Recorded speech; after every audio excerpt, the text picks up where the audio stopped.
Parachute જે ઉમેદવાર આવે છે ને એને જે ટિકિટ આપવામાં આવે છે ને એ મોટામાં મોટી નિરાશા છે કાર્યકર્તામાં. જે વિધાનસભામાં જે ભૂલ કરી હતી ને એ જ ભૂલ તમે આ કોર્પોરેશનના ઇલેક્શનમાં કરી છે. મને એને એવું કીધું હતું કે તમને ટિકિટ આપવાની જ નહોતી, ખાલી ઘસવાના હતા.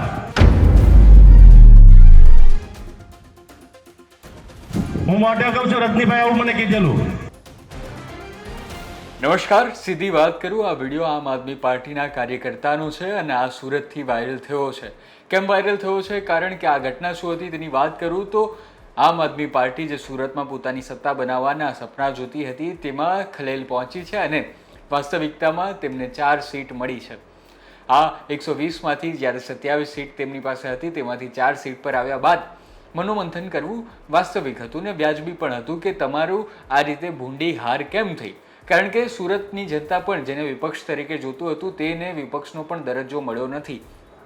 તો આ એક મનોમંથન કરે તે આમ આદમી પાર્ટી માટે આવકાર્ય પગલું હતું ને તેમણે તેવું કર્યું પણ ખરા. પરંતુ આ આમ આદમી પાર્ટીના મનોમંથન કાર્યક્રમમાં યાદવાસ થતી જોવા મળી છે.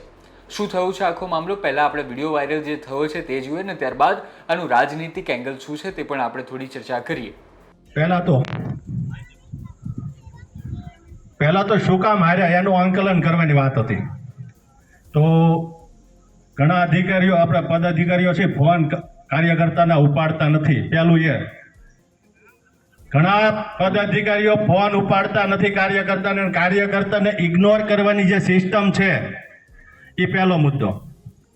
બીજો મુદ્દો, જે પણ કાર્યકર્તા સક્રિય રીતે કામ કરે એની જગ્યાએ વોર્ડ ફેરવીને બીજી જગ્યાએ ટિકિટ આપવાનું. આ તમારો ઇન્ટરનલ મામલો જે હોય તે. બીજું, મારે મનોજભાઈ સાથે વાત થઈ હતી ત્યારે મનોજભાઈ એવું કીધું કે જે વ્યક્તિ પાર્ટીમાં કામ કરે છે એને આપણે ટિકિટ આપીએ છીએ, બરાબર? તો વોર્ડ 1માં બેન ભાજપમાંથી આવે તરત ટિકિટ આપી. મુદ્દો લખ્યો સાહેબ. પેરાશૂટ જે ઉમેદવાર આવે છે ને એને જે ટિકિટ આપવામાં આવે છે ને એ મોટામાં મોટી નિરાશા છે કાર્યકર્તામાં. જે વિધાનસભામાં જે ભૂલ કરી હતી ને એ જ ભૂલ તમે આ કોર્પોરેશનના ઇલેક્શનમાં કરી છે કે કાર્યકર્તાને સંકલનમાં લીધા વગર જે કામ કર્યું છે એ તમારી મોટામાં મોટી ભૂલ છે. તમે સ્વીકારો નહીં સ્વીકારો, અમને સાંભળશો નહીં સાંભળો, બધી વાત છે. અમે કાર્યકર્તા હાથતા રહેશું અને હજી રહેશું, કામ કરશું. પણ તમે જો પેરાશૂટ લાવશો તો અમે કોઈ કામ કરશું નહીં. બધા કાર્યકર્તાને મને લોકસભા ઇન્ચાર્જે એવું કીધેલું, વિધાનસભામાં મેં પૂરી 2 વર્ષ મહેનત કરેલી, લોકોને ખબર હશે.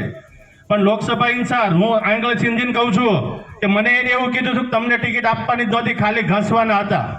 હું મોઢે કહું છું, રજનીભાઈ આવું મને કીધેલું, બરાબર? એટલે કાર્યકર્તાએ ધ્યાન રાખવાનું, જો ઘસવાની જ મહેનત કરવાની હોય તમારે યારે તો કામ કઈ રીતે કરવાનું? તમને હું દેવામાં ડૂબાડવાના છે કાર્યકર્તાને બધાને? આ રજનીભાઈના શબ્દ જો થોડીક પણ નીતિ હોય ને તો રાજીનામું આપી દેવું જોઈએ. ખોટી વાતો ન કરવી જોઈએ. તમે જેમને સાંભળ્યા કે આમ આદમી પાર્ટીના કાર્યકર્તા રાહુલ સુતરિયા તેમનું નામ છે અને તેઓ આવી રીતે પોતાનો બળાપો ઠાલવી રહ્યા હતા અને સ્ટેજ પર બેસેલા જે સુરતના અને આમ આદમી પાર્ટીના મોટા નેતાઓ હતા તેની સામે તેમણે આકરા સવાલો કર્યા. આમ આદમી પાર્ટીના કાર્યકર્તા જે છે તેની 3 થી 4 મુખ્ય માંગ હતી. પહેલી માંગ એ હતી કે તમે સંકલન નથી કરતા કાર્યકર્તાઓ સાથે.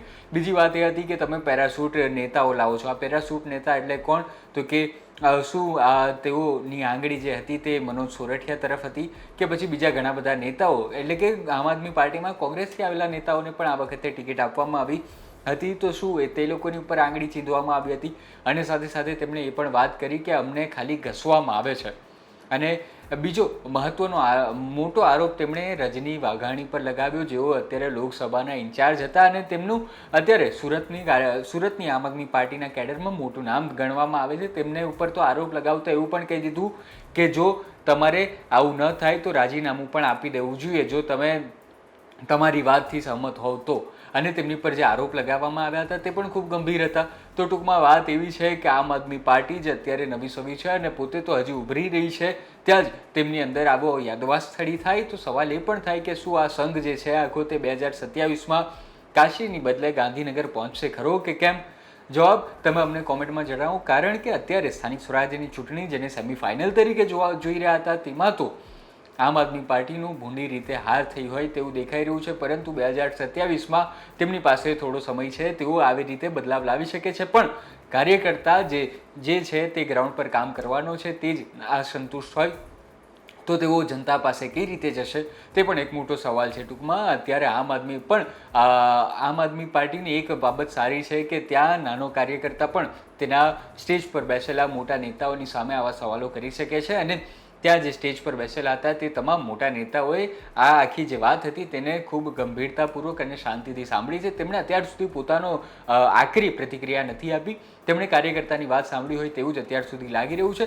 તો આ એક બાબત સારી હતી. પણ જો આમ આદમી પાર્ટી જે પોતાને સત્તા મજબૂત કરવા માંગતી હોય તો સલાહ તો નથી, પણ તેમણે પોતાના કાર્યકર્તાઓને અને જનતાને બંનેને સાચવવા જોઈએ. તે તો ખૂબ વ્યાજબી અને સીધી વાત છે. આ બાબતે તમારું શું કહેવું છે? આ વાયરલ વિડીયોમાં કેટલી સચ્ચાઈ લાગી રહી છે? જે મોટા નેતાઓ પર આરોપ લાગી રહ્યા છે, શું તે સાચા છે કે ખોટા? તે તમામ બાબતો તમે અમને કોમેન્ટમાં જરૂર જણાવો. ધન્યવાદ.